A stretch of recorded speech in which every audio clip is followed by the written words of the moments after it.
Welcome to Out with Dan, the podcast that spotlights and examines the voices of LGBTQ+ authors, characters, and our allies.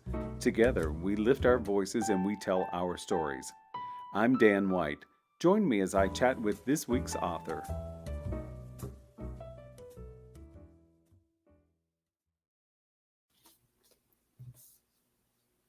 Hello and welcome back to Out with Dan. Today I'm excited to talk to Jill Baguchinsky about So Witches We Became. Welcome, Jill. Thank you so much for having me. This is going to be so much fun. Oh, I agree. So I enjoyed this book so much. It really touches on so many different wonderful aspects of today's world and society. Can you give first a little overview about what the book is about? Absolutely. It is a young adult horror novel about a group of friends who are on their last spring break before they all go off to different colleges. And so they get the opportunity to have this amazing spring break vacation on this private island off the coast of Florida. And it's this dream trip until an unexpected extra visitor shows up, and all of a sudden the island starts going wild. It's just weird things are happening all over the place. There's a strange mist that is trapping the kids in place. There is something lurking in the water. They're trapped. They can't figure out how to escape. And there's some connection between things that the kids have brought, their secrets and things that they carry with them, and what's going on the island. So they have to figure it all out and see if they can escape. Jill, can you give maybe a little genesis of where this book came from? Was there something in it that was sort of the spark that set the fire going? Yeah, absolutely. It started when I went through Hurricane Irma in 2017. I lived on Marco Island at the time, and I grew up going through plenty of hurricanes, but my father had died earlier in 2017, and he was always the one who knew exactly what to do about storms. He would say, no, we don't need to evacuate. It's going to be fine. He knew a lot about construction, so he could look at a house and know that it was probably going to do fine in the storm. And then a couple months after he dies, we go right through Hurricane Irma. It was a direct hit on Marco, and I had never been through a storm like that before. And just not having him around added to the anxiety and the trauma of going through that without his wisdom about it. And so I knew after I went through that, and we were very lucky. We've had a lot of damage to the house, but it could have been so much worse. But still, it's very traumatic to go through that in the moment. And I knew I was going to eventually write a hurricane book, do something about hurricanes, mostly just so I could process all of those feelings. And as I was beginning to draft, I realized I don't really want to write a story where the hurricane is the bad guy. Because a hurricane is a force of nature. It's not good. It's not bad. It just shows up, and it is. But I still wanted to write something that brought in all that dread and some mentions of hurricanes, but I needed a different villain. And at the time, culture was just, full of boys will be boys and locker room talk and all these excuses. And it brought up a lot of rage in me and pretty much every woman that I know. And I said, oh, okay, wait a minute. I think I'm coming up with a much better human villain. I don't have to use a hurricane as a villain. I've got a real bad guy now. And yes, you do. Yes, you do. And I do think that that's one of the secrets, or one of the things that drive both horror and thriller books and mystery, it's the secrets that we keep and bring with us. But, there was something about Nell's secret, part of her secret, that was actually so inspiring, because Nell needed to find that part of herself that she needed to connect with. Mm-hmm. And that was one of the things that I thought you did so well. I just enjoyed seeing that connection. Oh, thank you so much. Yeah, she had always dealt with her various issues by, writing horror and processing it that way. But this was one thing that blocked her, and she really needed to bring that forward and deal with it. Yeah. And I think that, another thing is you've got a loving buddy book, in the fact that you showcase how important it is that we rely on our friends, and that we are friends with others, and we stick together and work together. How important was that for you as an author? Is that something you really wanted to put out there, how important that was? Oh, absolutely. I just think we are always stronger together.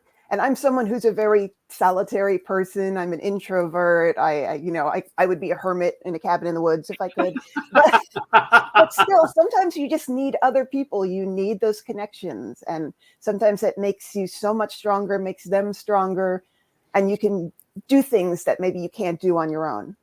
I agree. And I think sometimes we have to have that other person who just says, okay, you've lost all touch with reality. Let's rein it in. Or that one person that says, I've got your back. Go out there and slay the dragon. Yes. Mm-hmm. Yeah. So are you, do you make a lot of outlines? Does it come to you organically? How does your process work?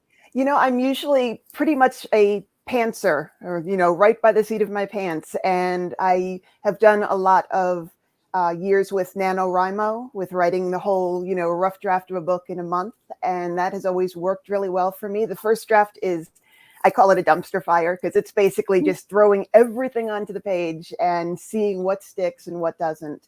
And then I just go and revise and revise and revise. But I don't outline first, because I feel like I will be trying to control the story too much. And if I try to outline, my characters don't listen to me anyway. So they just go off and do whatever they want. And, why bother at that point? Well, you sort of answered the next question for me, but I'm going to pose it anyway, because I do find that authors have different ways. So do you hear your characters? Do they speak? Absolutely. Do they come with a voice maybe fully formed with you? Yeah, I kind of get to know them. I don't feel like I'm making them up. I get to know them. Sometimes I even just talk out loud to them. So, just interview them a little bit. Yeah. And I see scenes in my head like they're movies. And I feel like sometimes I'm just kind of writing them down. Just writing down what I see.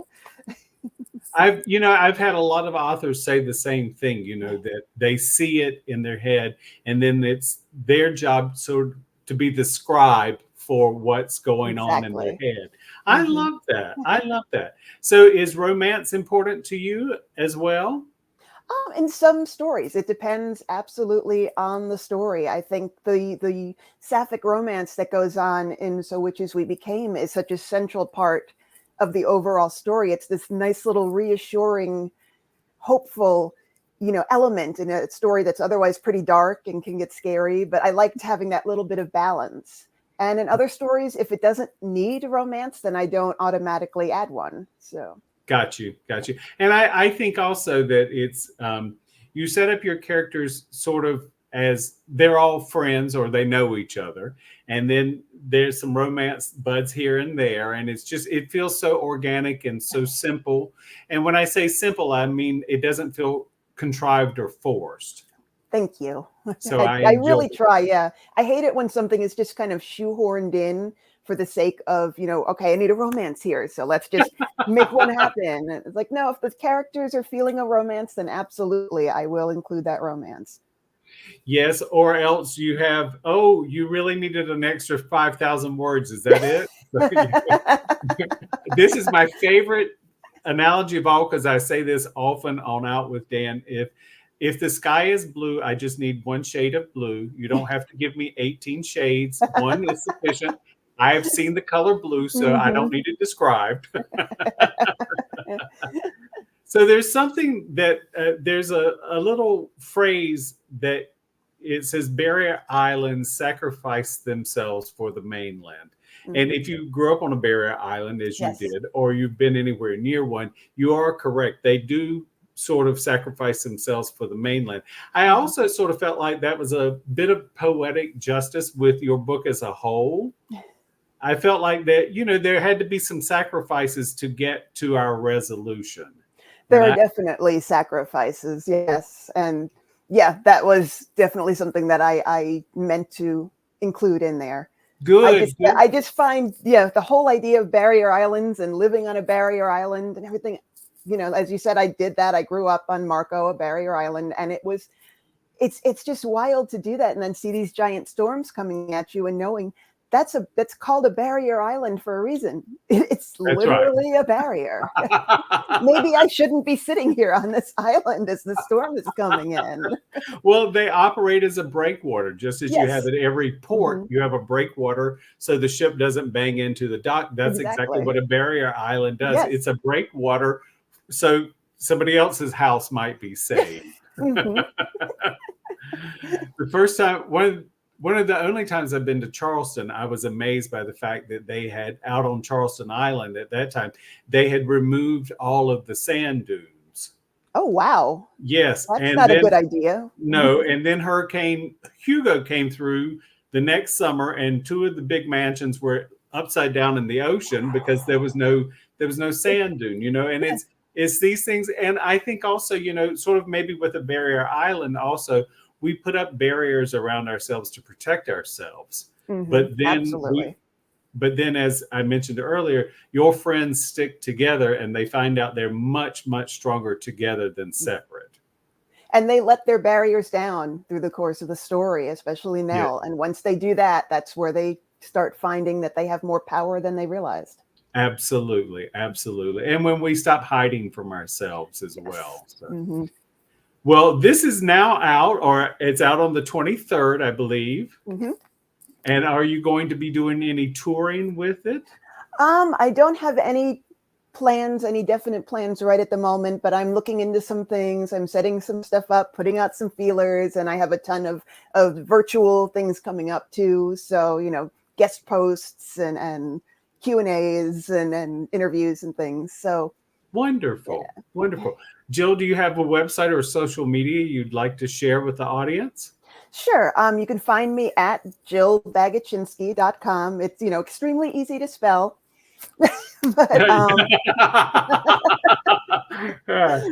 but and also on Instagram. I'm pretty active on Instagram at Jill Writes Books.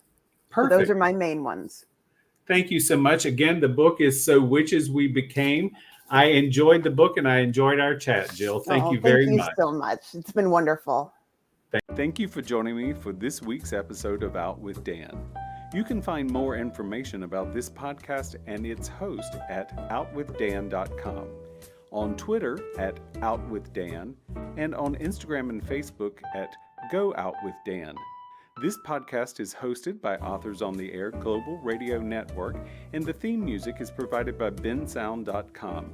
Join us again soon for the next episode of Out with Dan.